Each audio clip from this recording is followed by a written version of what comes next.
정식으로 인사드리겠습니다. 오늘의 스터디를 맡은 육성 정채현입니다. 네, 혹시 방금 전에 함께 시청하셨던 이 영상을 보신 분이 계신가요? 이 중에? 계시는 분이 계시면 손 한번 들어주시겠어요? 한 분 계시고요. 한 분만 보셨나요?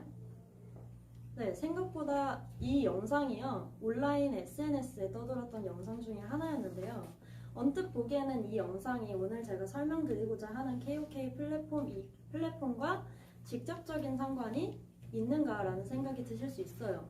하지만 제가 이 영상을 함께 시청함으로써 같이 논의하고 싶었던 부분은 바로 시장이에요.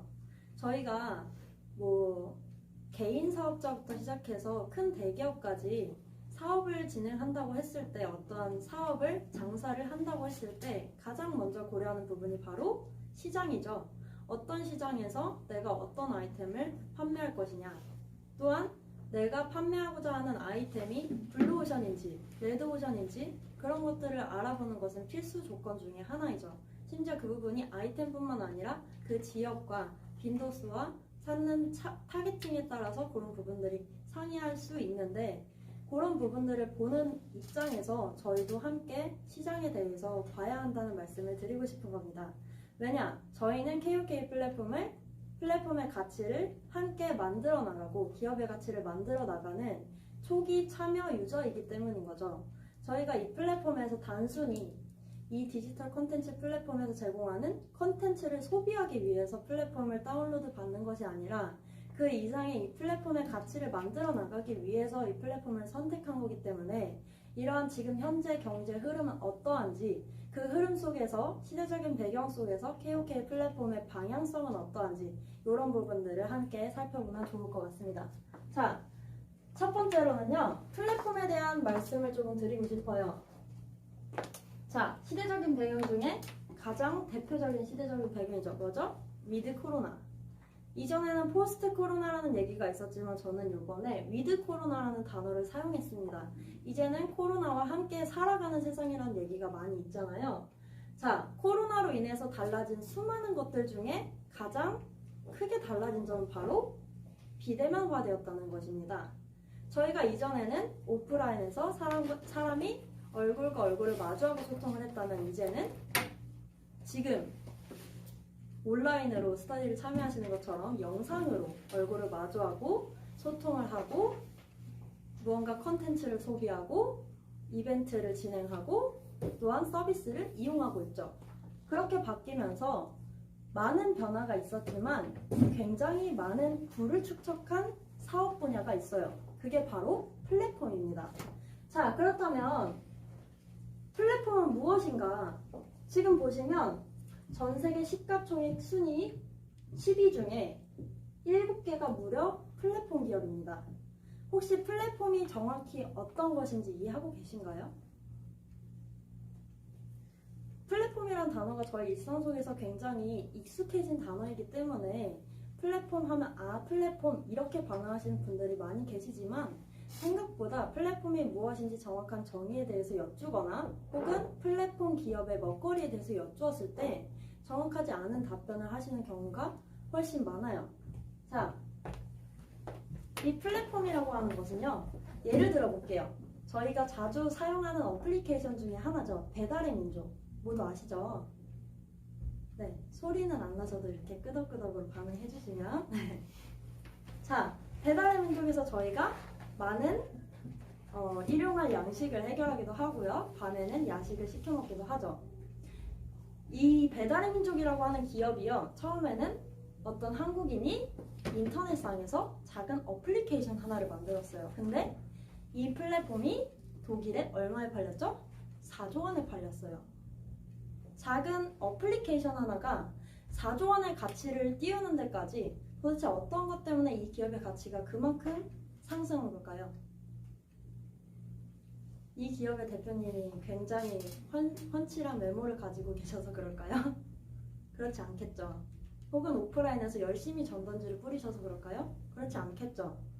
이유는 즉시 이 플랫폼에서 음식을 주문하는 분들이 굉장히 많이 계시고, 이러한 유저들에게 음식을 제공하기 위한 사장님들이 많이 계시고, 또한 그 음식을 배달하시는 라이더분들이 많이 계시고 이러한 이 유저풀이 대한민국을 비롯해서 굉장히 많이 보편화되었기 때문에 굉장히 많은 유저들이 이 플랫폼을 사용하고 있기 때문에 이 기업의 가치가 무려 4조 원에 다다르는 가치를 매기게 된 거예요. 지금은 더 뛰었다고 하죠. 그런 것처럼 플랫폼 기업에 있어서는 결국 유저가 생명입니다. 어떤 분들은 이렇게 제가 질문을 하나 드려볼게요. 대답을 해주시면 좋을 것 같아요. 자, 플랫폼에 있어서 플랫폼의 중요한 먹거리는 컨텐츠일까요? 유저일까요? 유저. 그렇죠. 이미 정답이 나왔어요. 유저죠. 근데 많은 분들이 생각보다 컨텐츠라는 대답을 하세요. 컨텐츠가 좋아야 그 플랫폼에 유저가 많이 모일 것이다 라는 소비자의 입장에서 참여하는 입장에서의 생각을 가지고 계시기 때문인 건데요. 생각을 해보세요. 플랫폼이라고 생각하니까 그렇지 이걸 가게라고 생각해 볼게요. 가게에 파는 음식은 많아요. 근데 오는 손님이 없어요. 그럼 그 가게는 망했죠. 근데 이 가게에는 예를 들어 라면 하나밖에 안 팔아요. 파는 음식의 가짓수가 몇 개 되지도 않고 대단히 퀄리티 있지도 않아요. 근데 찾아오시는 고객들이 줄을 서서 기다려요. 그러면 이 가게는 완전 성공한 가게죠. 마찬가지예요. 플랫폼도 이 플랫폼을 찾는 고객, 손님, 유저가 많아야지만 이 플랫폼은 그 자체가 수익의 기반이 되는 거예요. 그렇다면 유저로 인해서 플랫폼 기업의 가치가 상승하는데 지금 전 세계 탑 7을 자리매김하는 기업이 플랫폼 기업인데 이러한 플랫폼 기업에서 유저분들 저희 기업의 가치를 올려주셔서 너무 감사합니다 하면서 보상을 할까요? 저희 보상 받나요? 안 받죠? 근데 그게 이상하지도 않고 나쁘지도 않아요. 여기까지는 괜찮아요. 근데 문제가 생긴 거죠. 바로 빅테크 기업의 독점인 거죠. 이런 얘기가 있어요. 구글에서 요즘은 좀 완화되었지만 구글에서 수수료를 30%로 인상한다는 얘기 때문에 굉장히 많은 논란이 됐어요. 유저로 인해서 사용하는 유저로 인해서 플랫폼 기업의 가치가 상승했는데 이 기업에서 유저들에게 보상을 하지 않고 많아졌다고 해서 수수료를 인상하게 되는 이러한 상황이 발생하게 되면은 문제점이 되는 거죠. 최근에 핫한 이슈이기도 하죠. 카카오뱅크. 자, 여기 내용을 보시면 이제 콜센터 대표이신 분이 말씀하신 내용인데 기존에는 저희가 카카오 택시가 있기 이전에 콜택시를 사용했었어요. 근데 카카오 택시가 수수료를 받지 않겠다라는 컨셉으로 시작해서 수많은 유저들이 콜택시 시장에서 카카오 택시로 이동했고 심지어 콜택시를 사용하지 않았던 유저들도 카카오 택시를 사용하게 됐어요. 그러면서 대부분의 콜택시 회사들은 문을 닫았고 그렇게 해서 거의 독점하다시피 카카오 택시가 자리를 잡고 나니 이제 수수료를 인상하고 있죠. 이런 것들이 바로 기존에 있는 빅테크 기업들의 문제점이라는 거예요. 그럼 이러한 플랫폼 기업의 갑질 행위의 문제점을 해결하기 위해서 나온 바로 경제 모델이 프로토콜 경제인데요. 프로토콜 경제에 대한 영상 짧게 보실게요. 이처럼 프로토콜 경제는 블록체인 기술을 다양하게 접목하여 데이터의 탈독점화와 분본화를 이루고 플랫폼 참여자가 모두 합의하는 규칙에 따라 투명성을 확보하는 더불어 잘 사는 공정 경제 시스템입니다. 세계적으로 프로토콜 경제의 기반이 서서히 다져지고 있는데요. 세계 중앙은행의 80%가 디지털 화폐 도입 검토를 논의 중이고 미국 증권거래위원회는 플랫폼 노동자에게 현금이 아닌 회사 지분으로 보상하는 것을 허용했습니다. 또한 호스트와 성과를 나누겠다고 밝힌 에어비앤비는 상장 후 예상보다 2배 높은 기업 가치를 보였습니다. 중소벤처기업부는 플랫폼 경제의 문제를 보완할 수 있는 프로토콜 경제 구현에 앞장서겠습니다. 네, 바로 중소벤처기업부에서 밀고 있는 새로운 경제 모델이기도 하는데요. 혹시 프로토콜 경제에 대해서 알고 계신 분 있으신가요? 손 한번 들어주시겠어요? 한 분이신가요? 참여가 저조하신 건가요? 모르시는 건가요? 모르시는 거라고 생각하고 설명드리겠습니다.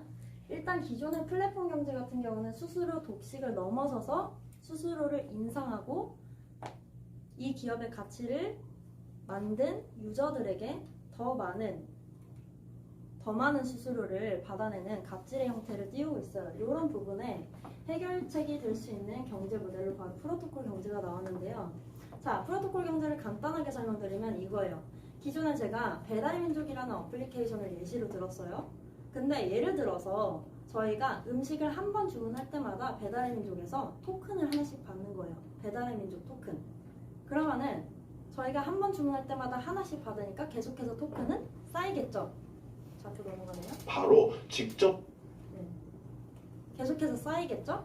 근데 이 기업의 가치가 유저가 많아지고 내가 많이 주문할수록 계속해서 기업의 가치가 상승하는 만큼 이 기업의 가치를 대체할 수 있는 토큰의 가치도 같이 상승하겠죠. 그러면은 내가 많이 주문한 만큼 많이 쌓인 이 토큰의 가치가 같이 상승하니까 유저가 보상받을 수 있는 시스템이 되는 거죠. 이런 식으로 이제는 모든 경제가 다 바뀌고 있어요. 바로 직접적으로 우리 플랫폼을 많이 이용해서 흔적을 많이 남겨준 고객에게 페이버를 주겠다는 거예요. 네. 그러다 보면 이 가상화폐는 뭐냐면요. 쉽게 얘기해서 지금 회사라는 것은 회사의 존립을 유지하기 위해서 주식을 발행하고 돈을 같이 투자를 해줄 사람에게 배당이나 이익을 제공해주는 형태로 비즈니스 모델이 구성되는데 지금 실리콘밸리나 이런 데서 구성한 데는 투자자가 중요한 게 아니다. 우리 고객이 여기서 계속 뛰어놀게 만들어야 우리가 존립이 된다. 그래서 여기에서 시간을 많이 허비한 사람에게 코인을 새로 발행해서 그걸로 주고 회사가 이익이 생기면 그 코인으로 직접적으로 물건을 사거나 뭔가 환전을 할 수 있는 상황으로 바꾸고 있는 상황입니다.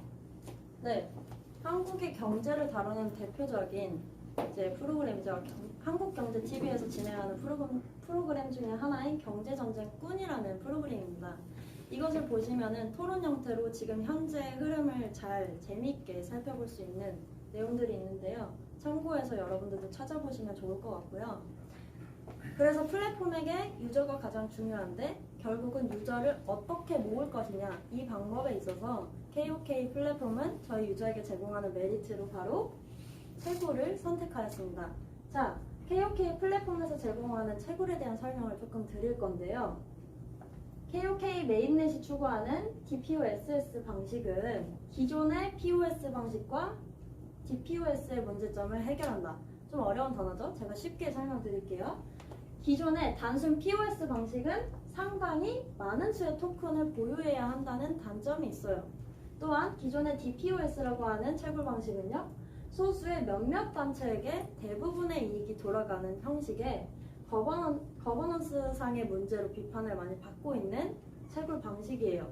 이런 방식을 보완한 KOK 메인넷 그리고 KOK 플랫폼에서 추구하는 채굴 방식은 이 플랫폼에 기여한 만큼, 참여한 만큼, 그리고 이 안에 방문하고 트래픽을 일으킨 만큼 그 비율만큼 지분에 따라서 보상을 받는 형태, 그것이 바로 KOK 플랫폼에서 제공하고 있는 채굴입니다.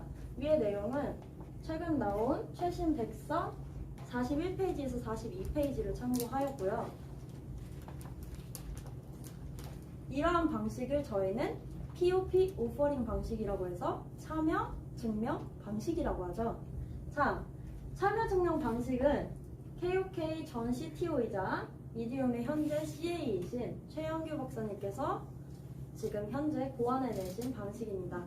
이 참여 증명 방식이라고 하는 부분은 크게 두 가지로 나눌 수 있는데요. 첫 번째는 바로 토큰 이코노미고요.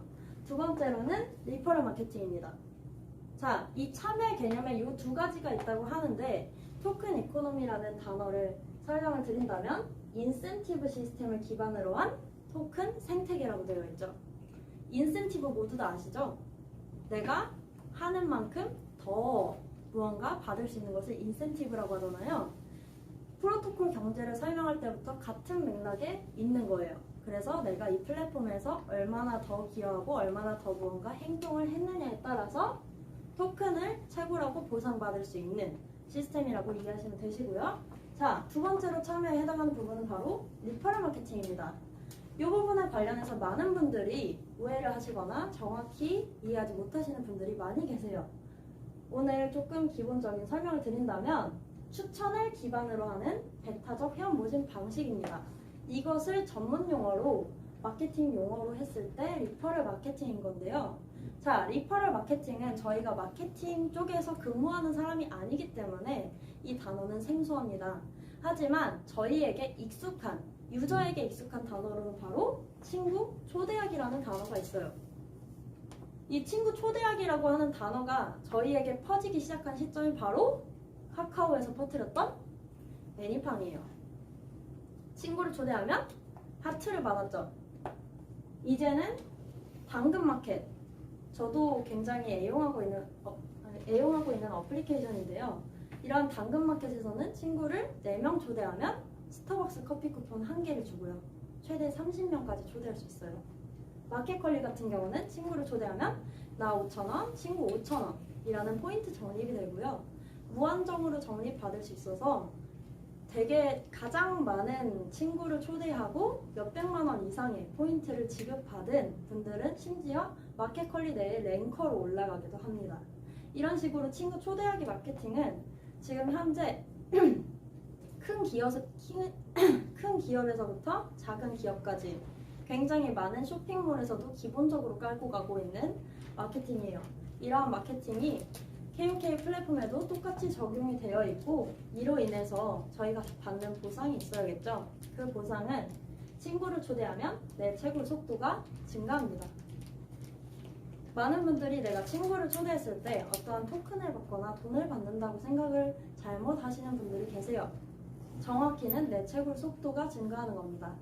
이유는요, 모든 사람들이 채굴을 할 수 있는 양이 정해져 있어요. 내가 가진 채굴 지분의 200%까지만 채굴을 할 수가 있죠. 근데 그 채굴을 하는 속도도 원래는 다 정해져 있어요. 근데 내가 친구를 많이 초대할수록 내가 채굴할 수 있는 이 한도에 도달하는 시기가 빨라진다. 이런 메리트가 있다고 생각을 하시면 되시고요. 이런 식으로 리퍼럴 마케팅을 사용하는 가장 큰 이유는 결국은 광고비입니다. 자, 보시면요, 리니지라고 하는 게임 굉장히 유명하죠? 굉장히 많은 분들이 거액을 온라인상에 아이템과 챔피언에 사용하는 것이 바로 리니지 게임인데요. 20년 기준 연간 들었던 광고비가 무려 1270억이에요. 굉장히 많죠. 또한 20년도에 미국 내에서 TV에서 광고한 토요타에서는 4268억, 그리고 포드에서는 3100억 원, 현대에서는 3045억 원. 굉장히 많은 비용을 광고비로 지출을 하고 있어요. 근데 이러한 광고는 지출이 되지만 확실한 고객을 모을 수 없는 방식으로 비용이 지출되고 있는 거예요. 불특정 다수에게 뿌려지는 광고를 큰 비용을 들여서 할 바에는 이러한 친구 초대하기 같은, 친구를 초대하면 확실한 유저가 생겼을 때 거기에 대한 보상을 이 광고비로 지출될 것을 유저들에게 나눠주는 그런 시스템으로 도입해서 가는 게 기존의 리퍼럴 마케팅 방식을 선택하는 이유입니다.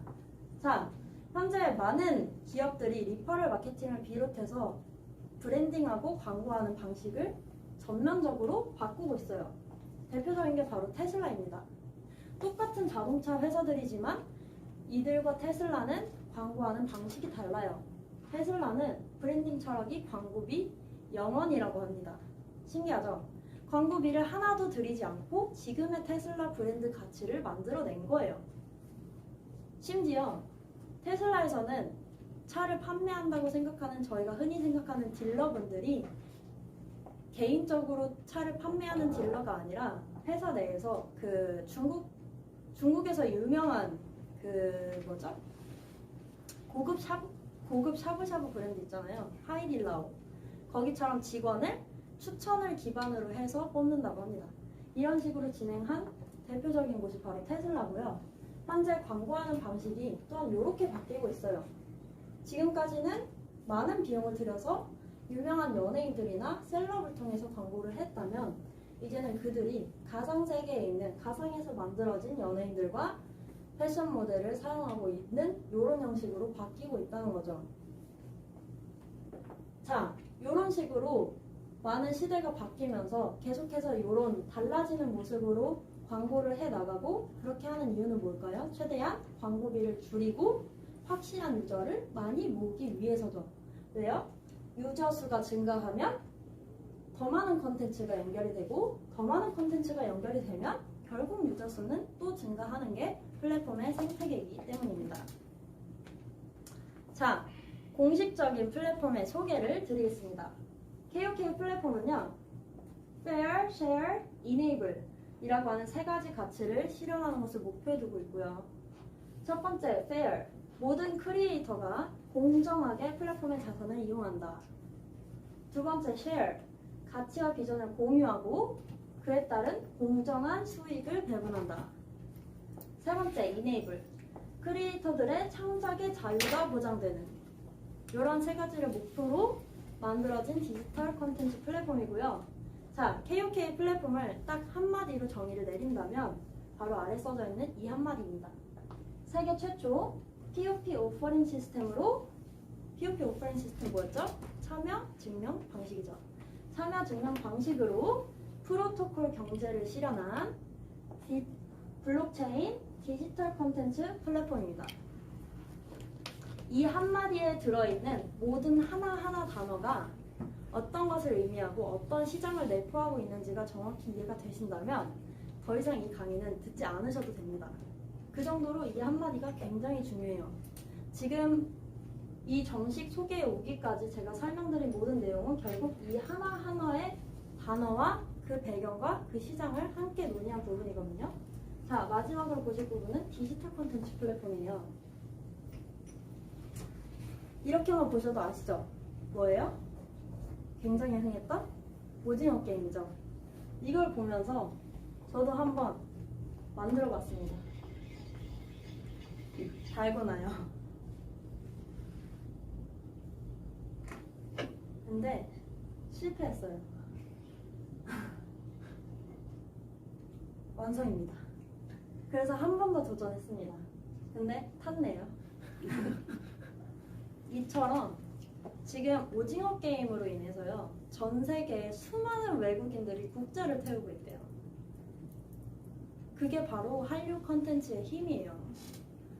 디지털 컨텐츠 플랫폼이라고 했는데 이 디지털 컨텐츠 시장을 잠깐 들여다보시면 지금 현재 저희가 인터넷이 활발해지고 저희가 스마트폰 쓰는 게 너무 당연해지면서 디지털 컨텐츠, 즉 온라인상에서 만질 수 없는 무형의 컨텐츠를 소비하는 그 시장이 커지고 있었어요, 매년.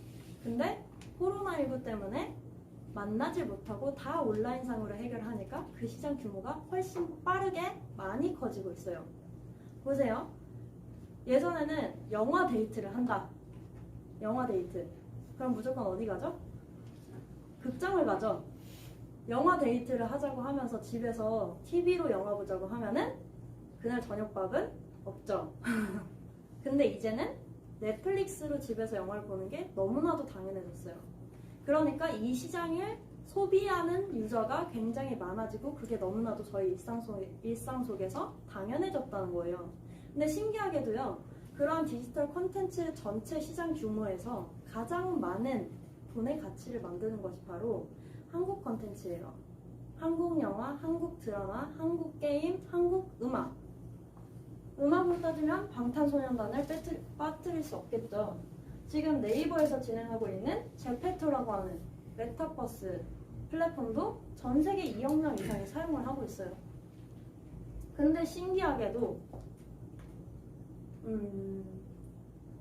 디지털 컨텐츠 시장에서 굉장히 많은 돈을 한국 컨텐츠가 만들고 있는데 한국 컨텐츠가 만든 돈을 한국이 버는 게 아니라 외국 기업이 벌고 있다는 거예요. 방탄소년단과 블랙핑크 때문에 유튜브가 돈을 벌죠. 또한 오징어 게임 때문에 넷플릭스가 돈을 벌어요.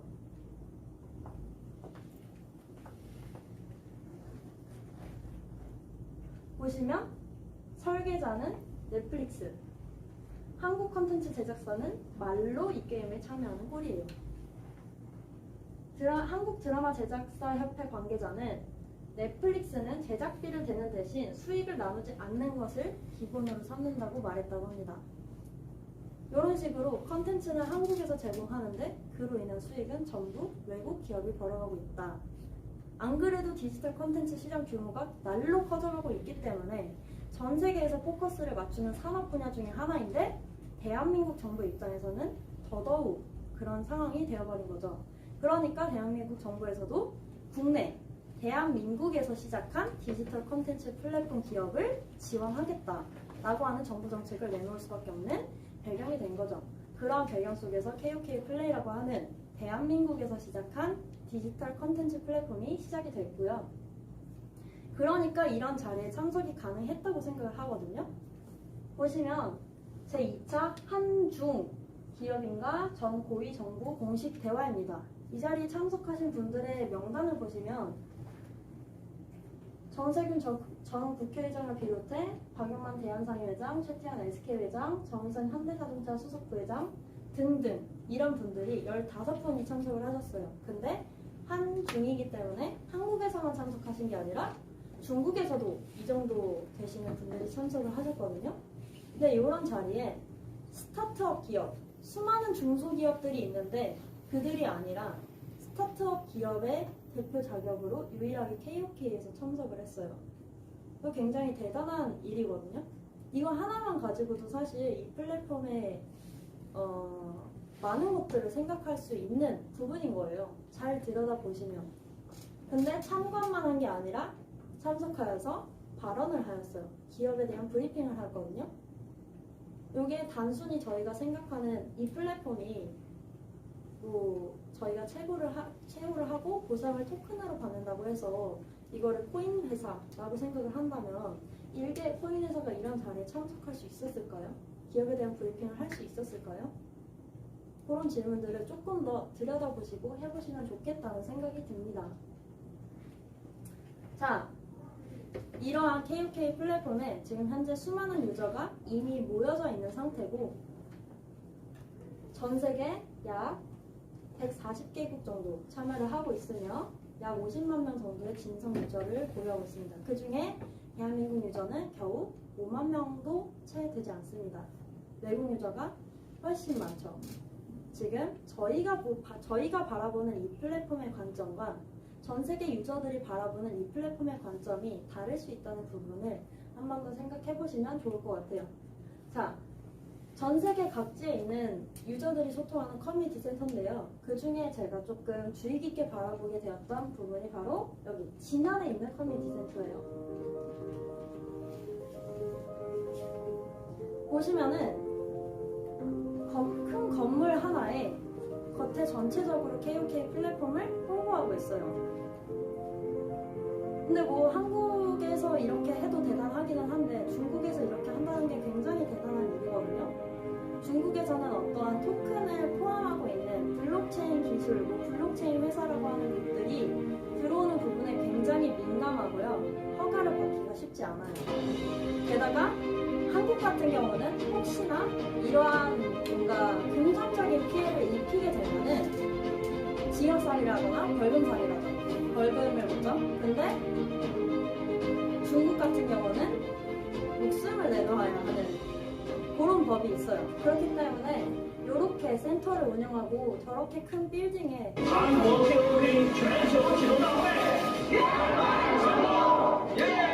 저렇게 큰 플랫폼에 홍보를 중국에서 하고 있다는 것은 되게 눈여겨볼 수 있는 포인트 중에 하나인 거죠. 두 번째로는 뉴욕에 있는 뉴욕 맨하튼 거리에 있는 타임스퀘어입니다.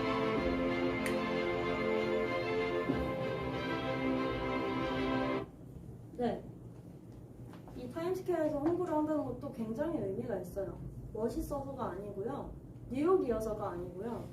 뉴욕 맨하튼 이 거리가요 굉장히 유명해요. 하루에도 정말 많은 인파가 유동하는 거리이기 때문에 이곳에서 홍보를 하려면요, 요 큰 빌딩 하나가요 각각의 네모별로 비용을 받아요. 여기 뒤에 밀리언이거든요. 10억으로 붙이시면 돼요. 그러면은 대략 20억, 30억, 20억, 30억, 30억, 40억, 10억. 이 작은 네모 하나가 이 정도의 비용을 받고 광고를 하는 거예요.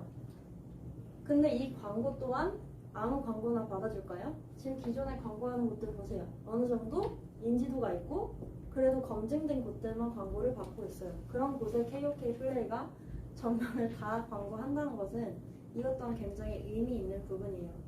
이런 것들을 조금 더 주의 깊게 살펴보시면 좋을 것 같다. 이런 말씀을 드리고요. 자, 기업에 대해서 말씀을 드릴 때 빼놓을 수 없는 부분이죠. 바로 KOK 플랫폼과 인수합병한 미디움입니다. 미디움이라는 기업에 대해서 많은 분들이 잘 알지 못하세요. 그런데 저희가 살아가는 이 생활 방향 속에서 생각보다 미디움의 기술이 많이 쓰이고 있어요.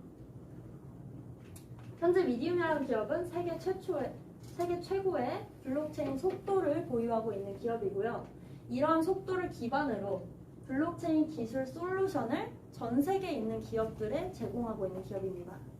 자, 제공하고 있는 기업들은 하단에 일부분만 제가 올려놨는데요. 뭐 엔비디아, 삼성 SDS, IBM, 한국도로공사, 뭐 제넨바이오, 한컴, LG, 아시아나, 중국어 이동이라고 하는 중국 전역을 아우르는 통신사에서도 미디움에서 제공하는 블록체인 솔루션을 받고 있습니다. 이러한 블록체인 기술 솔루션을 제공한 사례를 제가 두 가지만 말씀을 드릴 건데요. 이 앞전에 제가 질문 하나 드릴게요. 대답을 해주셔야 돼요. 저희가 고속도로를 운전해서 지나갈 때 1,000원 결제되었습니다. 이렇게 하이패스를 지나가면 결제가 되죠. 자동 결제가. 그럼 그 순간 그 결제된 1,000원은 하이패스 업체로 돈이 갈까요? 한국도로공사로 돈이 갈까요? 하이패스. 한국도로공사. 그렇죠. 도로는 한국도로공사에서 지었고 업체, 이 하이패스 기계는 하이패스 업체죠. 정답은요. 두 군데서 다 받아요. 일단은 결제되는 순간 이 하이패스 기계에서 계산이 되었으니 하이패스 업체로 들어가고 이거를 한국도로공사로 하이패스 업체에서 정산을 해줘야 돼요. 근데 이 부분에 있어서 얼마나 기업 간의 이 결제를 투명하게 정산을 해줄 것인가 제때 이런 부분에 대한 신뢰가 사실 참 갖기가 쉽지 않아요. 그렇죠? 사업에 있어서.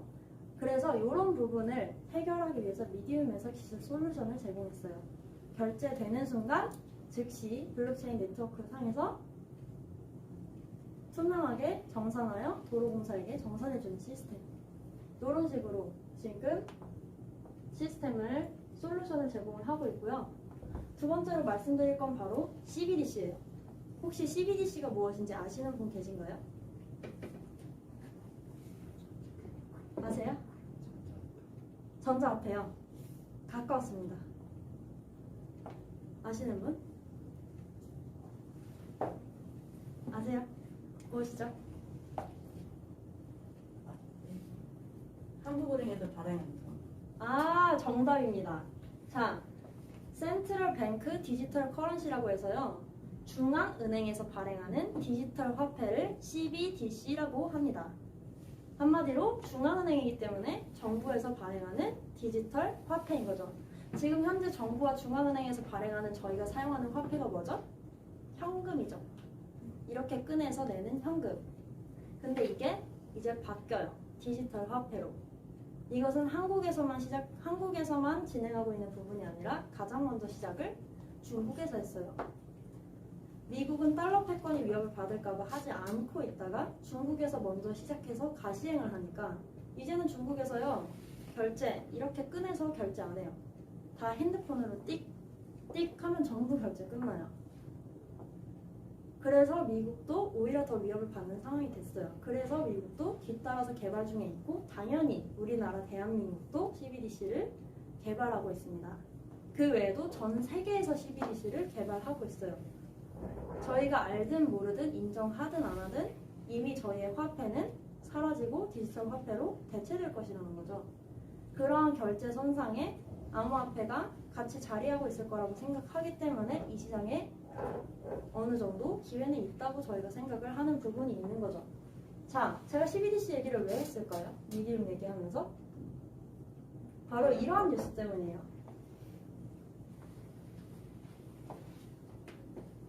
자, 보시면 각국의 다양한 CBDC 현황과 바하마에서 상용화 중인 CBDC를 직접 설계했던 미디움의 수석.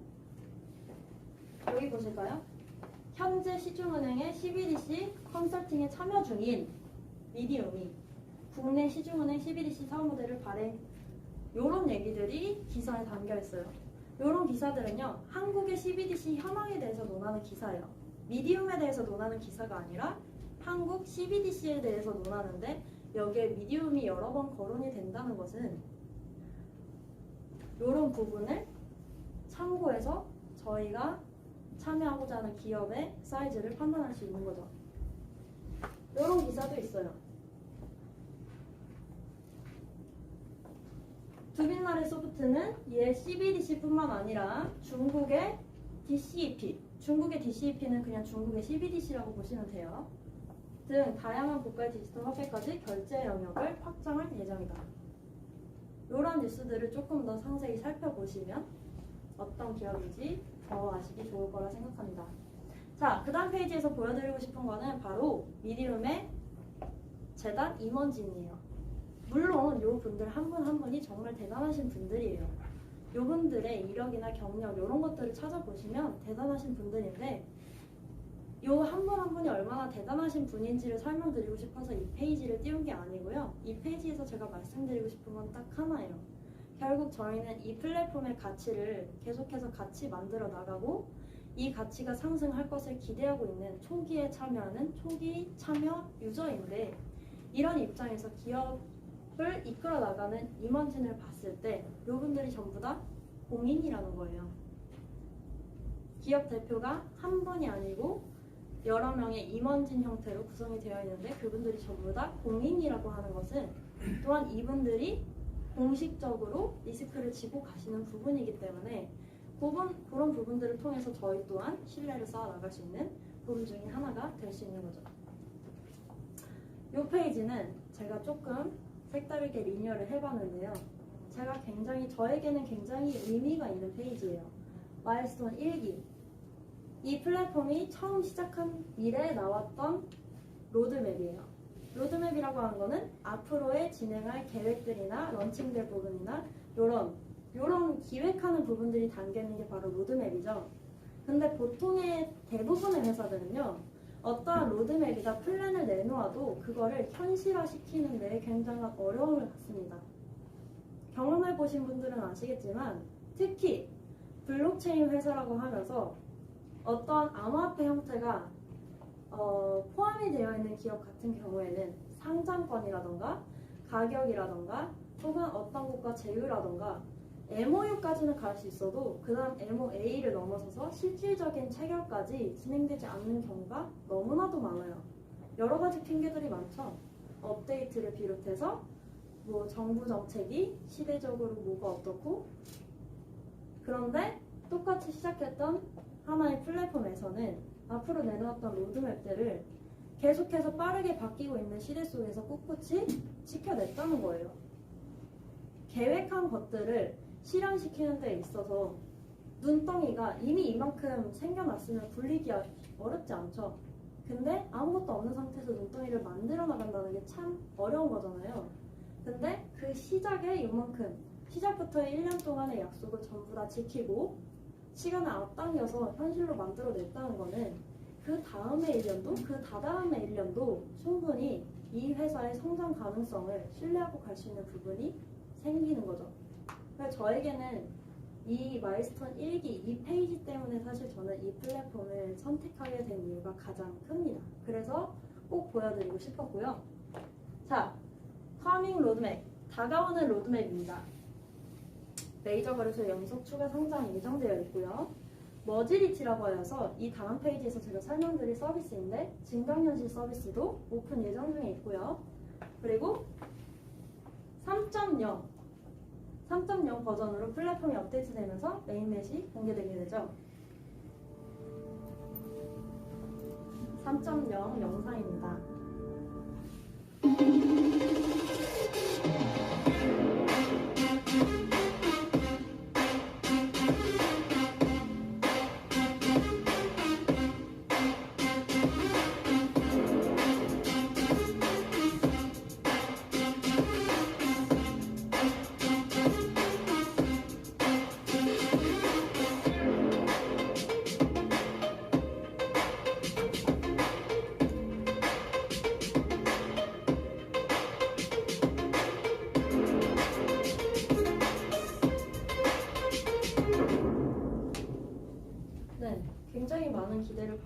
있고요.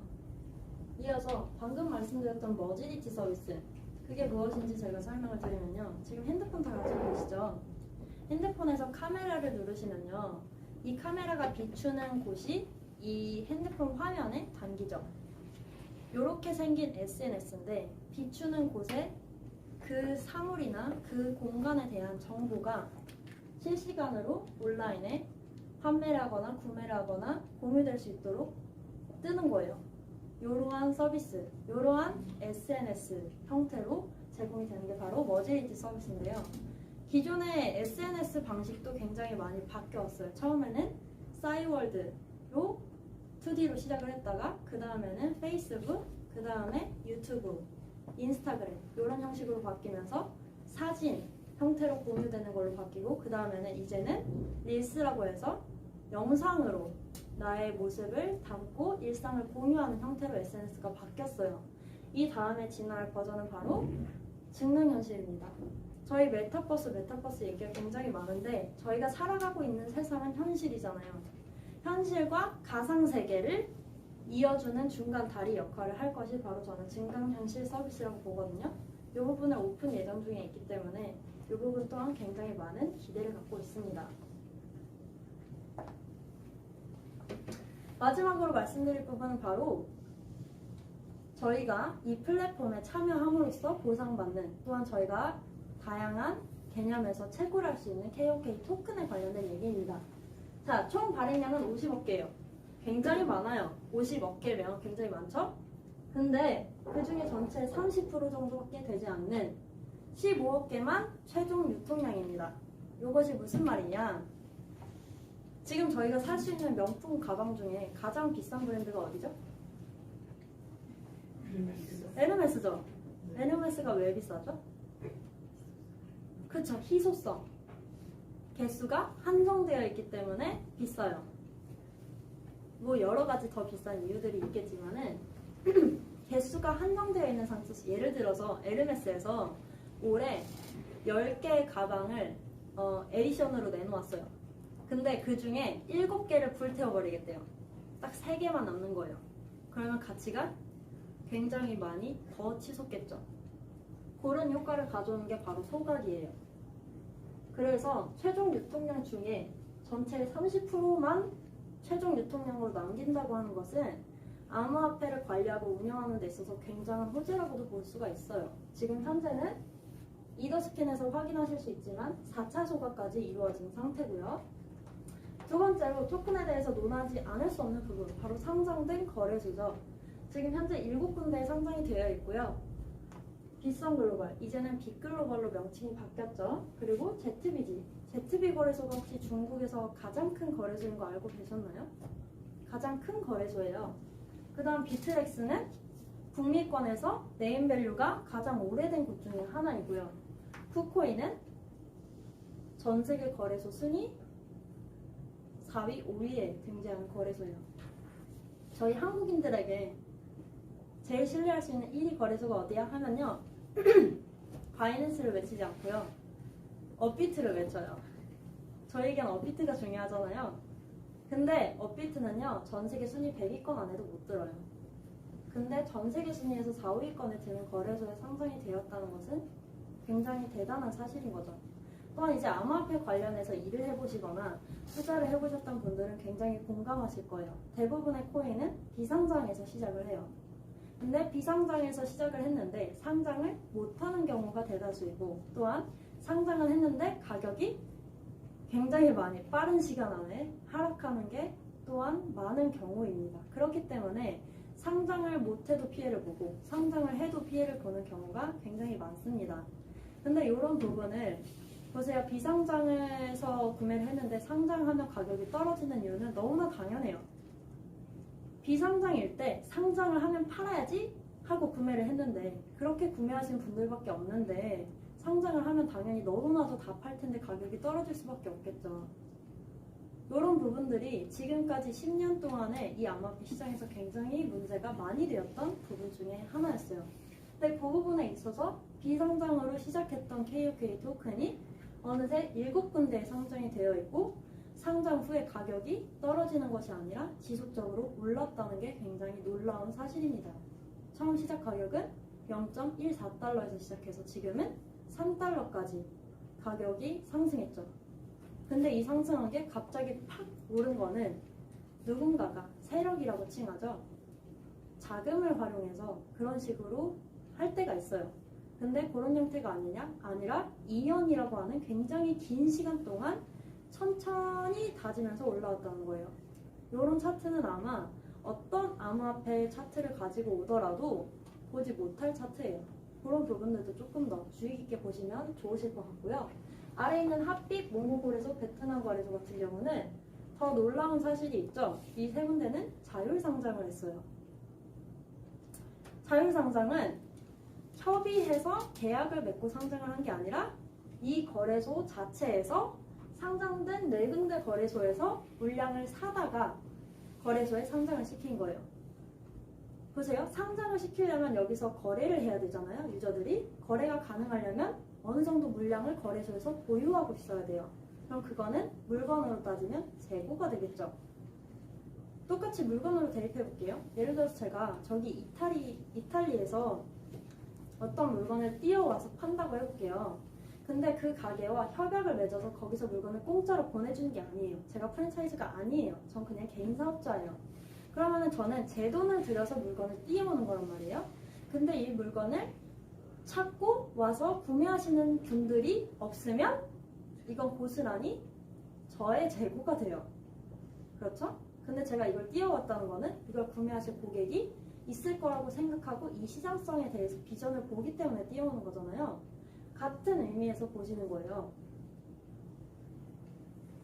이미 상장된 거래소에서 물량을 가져다가 자체 거래소에 상장을 시켰다는 거는 이 토큰을 따라다니며 거래를 하는 유저의 숫자가 확실히 존재한다는 거를 이들이 확신했기 때문에 상장을 시킨 거고요. 이런 자율상장의 거래소가 한 군데가 아니라 세 군데라는 거는 또한 굉장히 놀라운 부분 중에 하나예요. 자, 토큰에 있어서 제가 이 부분을 꼭 말씀을 드리고 싶은데요. 채굴의 원리예요. 공급과 수요의 법칙이라고도 하는데요. 자, 채굴 하면 뭐가 떠오르시나요? 채굴 하면 뭐가 떠오르세요? 비트코인이요? 보통 채굴 하면요. 금을 가장 많이 떠올리세요. 금광, 금. 금이 가치가 있는 이유는 수량이 한정되어 있기 때문이에요. 자, 예를 들어서 전 세계에 금광이 딱 하나 있어요. 근데 그 딱 하나 있는 금광을 저만 알아요. 너무 좋겠죠? 여러분 금 좋아하시나요? 네, 저도 굉장히 좋아해요. 그런데 저 혼자만 알고 있으면 그 금광에 가서 저 혼자 열심히 금을 캐요. 그 금은 전부 다 제 거죠. 하지만 아무런 가치도 없어요. 왜요? 이거를 금은방에 가져가도 가치를 매겨주지 않죠. 무엇인지를 몰라요. 그냥 반짝이는 노란색 돌일 뿐이에요. 근데 야, 이거 괜찮은 것 같아. 나랑 같이 캐보자. 뭔가 반짝이긴 하는데 노란색 돌인데 돈이 될 것 같아 라고 얘기해서 가족 단위로 가고 친구 단위로 가고 그러면은 같이 아는 사람이 많아졌으니까 인지도가 상승하고 가치도 상승했죠. 수요가 상승했기 때문에. 하지만 인당 가져가는 채굴량이 줄어들겠죠. 그렇게 해서 전 세계로 널리 퍼졌어요. 금의 인지도가 전 세계로 퍼졌고 전 세계에서 수요가 너도 나도 많아졌어요. 있으면 너도 나도 다 좋아해. 그렇잖아요. 근데 그만큼 한 사람당 가져갈 수 있는 채굴량이 줄어드는 것이 바로 채굴의 원리예요. 똑같은 원리가 비트코인에도 적용이 되거든요.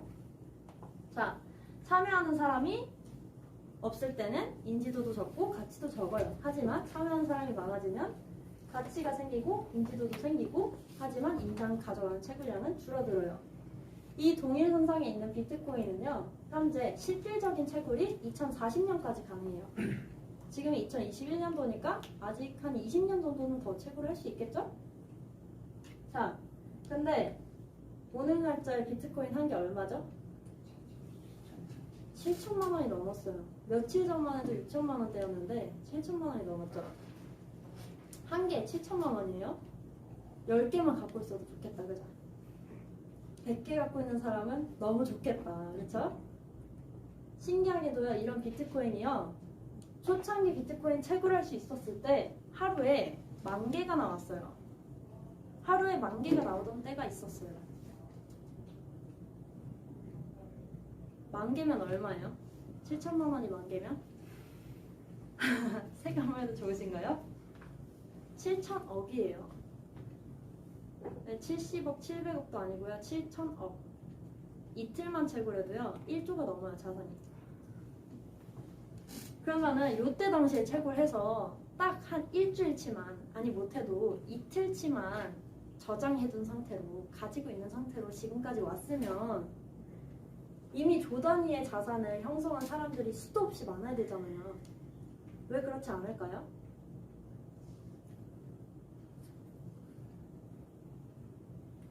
그 이유는 바로 비트코인이 10원 정도 가치일 때 채굴해서 100원 되니까 어머어머 10배가 올랐네? 완전 대박이다. 판매해요. 100원일 때 채굴하신 분들은 1,000원 되니까 우와 나 10배 먹었네. 또 판매하세요. 1,000원에 채굴하신 분들은 10,000원일 때 또 판매하시는 거예요. 요때 채굴하신 분들은 요때 판매하시고 요때 채굴하신 분들은 요때 판매하시고 요렇게 해서 지금까지 왔기 때문에 이 초창기의 가치 실현을 지금 현재 와서 하시는 분들이 거의 존재하지 않는 거예요. 그래서 돈을 버시는 분들은 비밀번호를 까먹으신 분들, 그런 분들이 돈을 가장 많이 버셨어요. 그러면은 이때는 하루에 채굴량이 10,000개도 나왔었는데 지금은 어때요? 1년 내내 채굴해도 인당 0.01개도 채굴을 못해요. 너무 적죠? 게다가 이런 얘기가 되게 많아요. 비트코인은 전기 먹는 하마다. 구글에 7배의 전기를 쓴다. 그리고 비트코인의 전기 채굴하는 것 때문에 그 전력 소비와 그 열기 때문에 환경 오염 문제도 굉장히 많죠. 뉴욕에서는 한 호숫가가 물고기가 없어졌대요. 따뜻해져서. 그 이유는 그 바로 옆에 있는 비트코인 채굴장 때문에. 그 비트코인 채굴장에서 컴퓨터 돌리는 그 열기 때문에 옆에 있는 호수가 따뜻해진 거예요. 언뜻 들으면 웃기지만 굉장히 심각한 문제거든요. 그렇기 때문에 전기세가 굉장히 많이 들어가고 그에 비해서 채굴되는 양, 수익이 굉장히 적어요. 그러면은 배보다 배꼽이 더 큰 상황이 됐는데 왜 사람들은 계속해서 채굴을 할까요? 비트코인 채굴을? 네? 왜 할까요?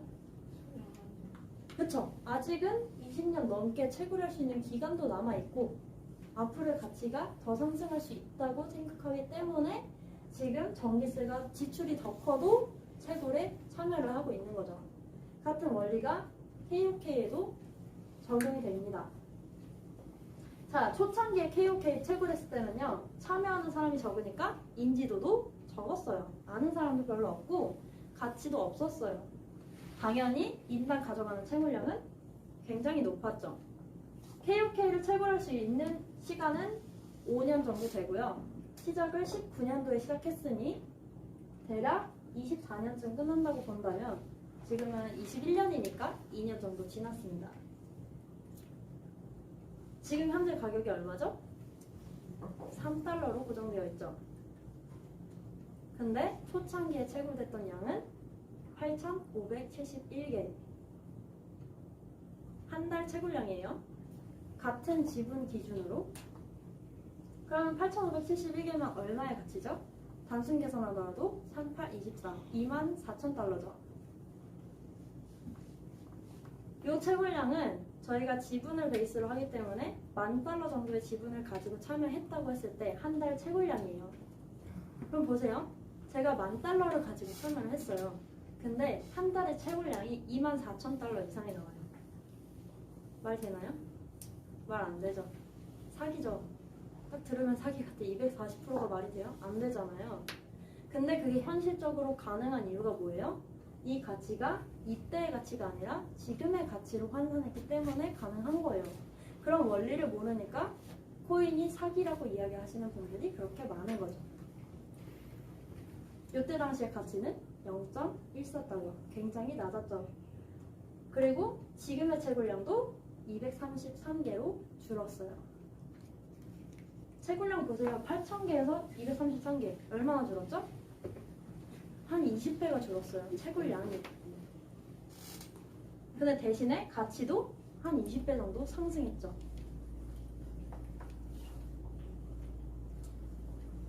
KOK 토큰을 채굴할 수 있는 기간이 정해져 있기 때문에 언젠가는 채굴이 끝날 때가 되면 0개가 채굴되는 날도 오겠죠? 그렇죠? 그러면 1개가 채굴되는 날도 있을 거예요. 한 달 내내 채굴해서 1개 나오는 날. 그 전에 10개 나오는 날도 있을 것이고 100개 나오는 날도 있겠죠. 이때에 비해서 지금은 굉장히 많이 채굴량이 줄었지만 아예 안 나올 때나 적을 때에 비하면 지금은 아직은 많은 양을 채굴할 수 있는 시기라고 생각하기 때문에 저희가 채굴에 참여를 하고 있는 거죠. KOK 토큰을 관리하는 전략으로 여러 가지가 있지만 그 중에 딱 한 가지만 말씀드릴게요. 뭐냐? 바로 거래소 내 가격을 이원화하는 전략이에요. 이게 무엇인지 정확히 이해하시는 분 계신가요? 손 한번 들어주시겠어요? 없으신가요? 이게 무엇이냐면요. 현재 저희가 플랫폼 내에 KOK 토큰의 가치가 고정되어 있죠. 3달러로. 근데 계산하기 쉽게 극단적으로 계산을 해볼게요. 자, 플랫폼이 있고요. 저희가 KOK를 채굴할 수 있는. 근데 상장된 거래소가 있어요. 이 거래소상에서 이 거래소상의 가격은 고정을 해놓을 수가 없잖아요. 많은 분들이 판매하시면 가격이 떨어지고 많은 분들이 많은 양을 구매하시면 가격이 상승하죠. 사람들이 구매하고 판매하는 양에 따라서 오르락 내리락 하는 게 기존의 거래소 가격이에요. 근데 이 플랫폼에서 3달러 고정인데 거래소에서 6달러라고 해볼게요. 2배예요. 그러면은 이 플랫폼에서 이 거래소로 보내면 수익을 보죠. 그럼 반대로 이 거래소에서의 가격이 1.5달러, 반으로 마이너스 50%라고 생각을 해볼게요. 그러면 어떻게 하시면 돼요? 거래소에서 구매하셔서 플랫폼으로 보내시면 또 수익을 보죠. 이런 전략을 가져가기 때문에 이 고정시켜 놓은 3달러의 가격을 거래소상에서도 유지를 할 수가 있는 전략이 되는 거예요. 근데 여기서 조금 더 들여다보셔야 하는 부분은 이러한 전략은 예를 들어서 몰랐던 사람도 있을 수 있지만 이런 전략을 짤 수 있었어도 실현시킬 수 없는 곳들이 굉장히 많았어요. 왜냐? 이렇게 해놓은들 이걸 가지고 거래를 하는 유저의 양이 굉장히 많고 물량이 많아야 이게 유지될 수 있는 전략이거든요. 그러니까 이런 전략을 사용해서 가격을 유지하고 있다는 것은 굉장히 현명한 전략이기도 하지만 그만큼의 확실한 유저가 KOK에는 현재 구성이 되어 있고 이미 그 플랫폼의 생태계가 생성이 되어 있다는 것을 살펴볼 수 있는 증거이기도 한 거죠. 마지막으로 그러면은 이 플랫폼에 참여할 수 있는 기간이 어차피 디지털 컨텐츠 플랫폼이니까 언제든지 플랫폼의 유저로 참여할 수 있는데 왜 지금 이 시간에 이렇게 귀한 시간을 빼서 이 자리에 앉아 계시냐는 거죠. 또한 나에게 소중한 사람들에게 왜 지금이라는 시기에 얘기를 해주고 싶으시냐는 거죠. 왜 그래야 하는 것이며 왜 그렇게 하고 싶은 것인가. 그 부분에 있어서 저는 시대적인 배경을 꼭 기억하셨으면 좋겠어요. 첫 번째로는 코로나19로 인해서 많은 변화가 있지만 아까는 비대면에 대해서 말씀을 드렸어요.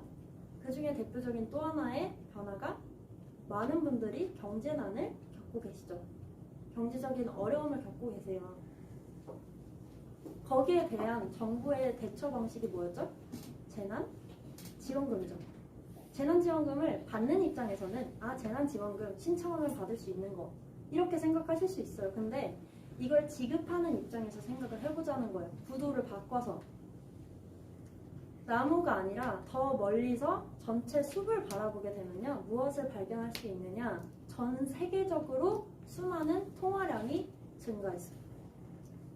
이 재난지원금이라는 걸 한국에서만 푼 게 아니라 전 세계에서 풀었잖아요. 지금 역대 최단기 최대 자금이 풀렸다고 해요. 근데 저희가 어떤 사업을 진행하든 뭘 하든 돈을 벌려면 돈이 모이는 곳을 봐야 되잖아요. 이 돈이 어디로 흘렀느냐 요걸 조금 살펴보시면 금방 답이 신기하게 나와요. 사람들이 경제난을 겪으면서 실물 경제 가치가 굉장히 떨어졌어요. 그렇죠? 근데 신기하게도 자산 가치는 굉장히 올랐어요. 대표적인 예시가 부동산, 주식, 암호화폐죠. 신기하죠? 저희 생활 경제는 어려워졌는데 자산 가치는 올라. 사람들이 돈은 없는데 투자를 해요. 이해가 되세요? 근데 신기하게도 이게 모든 사람들이 가지고 있는 기본적인 심리예요. 보세요. 우리 다 같이 하나의 회사를 다닌다고 해볼게요. 근데 이 회사가 갑자기 부도가 나서 저희가 다 일자리를 잃었어요. 그러면은 이번 달까지는 월급을 받았죠? 다음 달, 다다음 달엔 월급이 없어요. 그럼 이번 달에 받은 월급을 저번 달에 소비했던 것처럼 똑같이 소비하면서 이번 달을 쓸까요? 그렇지 않겠죠. 다음 달, 다다음 달을 어떻게 살아갈 건지를 최대한 내가 가지고 있는 자금 안에서 굴려서 만들어 나가려는 생각이 생길 수밖에 없어요. 근데 내가 더욱이 모아놓은 자산이 없다. 그런 생각이 더더욱 간절해질 수밖에 없는 거예요. 그러니까 경제적인 측면에서 막바지에 다다를수록 사기당할 가능성도 굉장히 높아지고 도박에 빠질 가능성도 높아지는 거예요.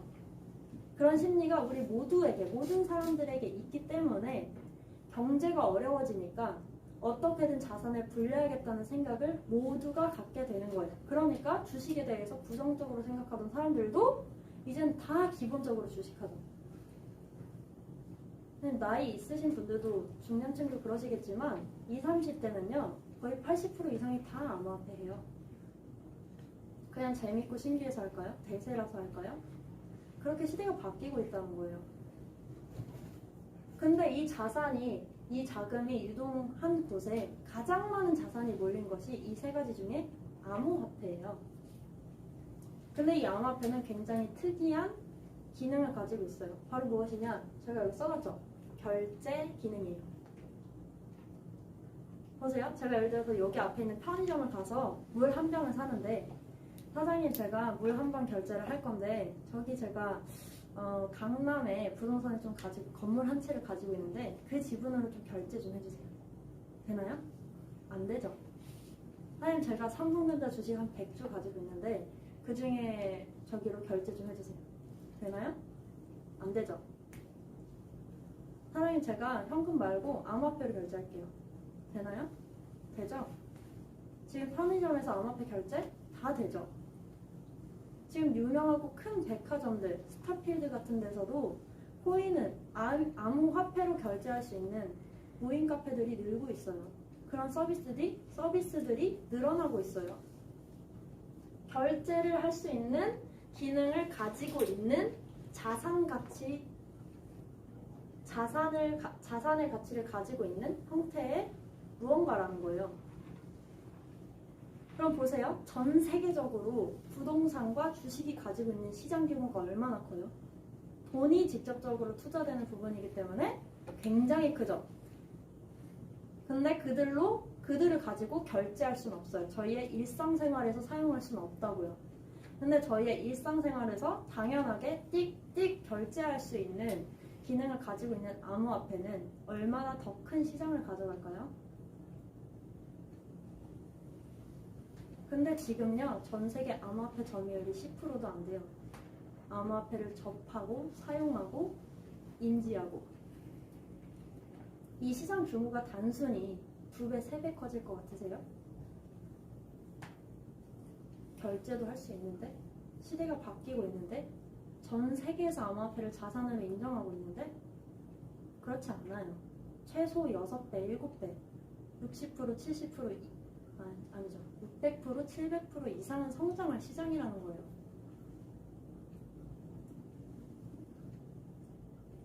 그러면은 그 많은 암호화폐 중에 Why KOK? 왜 굳이 KOK를 선택하느냐? 수많은 암호화폐 중에 어떤 기준으로 어떤 암호화폐를 어떻게 선택하실 거예요? 쉽지 않잖아요. 잘 모르기도 하고 내가 돈을 주고 코인을 구매하게 되면 가치가 떨어지면 그만큼 자산에 손해가 오니까 그런 부분이 참 두려워요. 그리고 또한 비트코인이나 이더리움을 계속해서 모으시는 분들도 있지만 그 외의 코인들을 알트코인이라고 하죠. 알트코인을 모으시는 분들은 굉장한 리스크를 가지고 있으시죠. 순식간에 굉장히 많이 가치가 상승할 수도 있지만 굉장히 많은 가치가 하락할 수도 있는 게 바로 알트코인이에요. 실질적인 기업을 등에 업고 실질적인 유저와 플랫폼의 생태계를 만들어낸 능력을 가지고 있기 때문에 저희는 KOK를 선택해서 가고 있는 것 뿐이에요. 근데 그러한 KOK는 어쨌든 토큰이고 암호화폐 시장 규모 속에서 충분히 블루오션이라는 거죠. 보세요. 시총 1조까지 달성한 기간이에요. 마이크로소프트는 44년 걸렸어요. 애플은 42년. 아마존은 플랫폼 형태로 띄워지면서 훨씬 줄었어요. 24년. 구글도 21년. 근데 비트코인이요? 12년밖에 안 걸렸어요. 시대가요, 굉장히 빠르게 변화하고 있어요. 이 변화에 적응해야 뒤처지지 않고 내가 살고자 하는 삶을 쟁취하실 수가 있겠죠.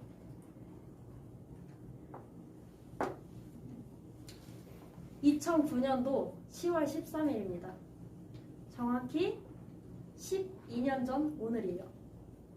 12년 전 오늘 1달러로 구매할 수 있었던 비트코인의 개수는요, 무려 885개예요. 자산을 만들 수 있는 블루오션 또 놓치실 겁니까? 이상으로 강의 마치도록 하겠습니다. 감사합니다.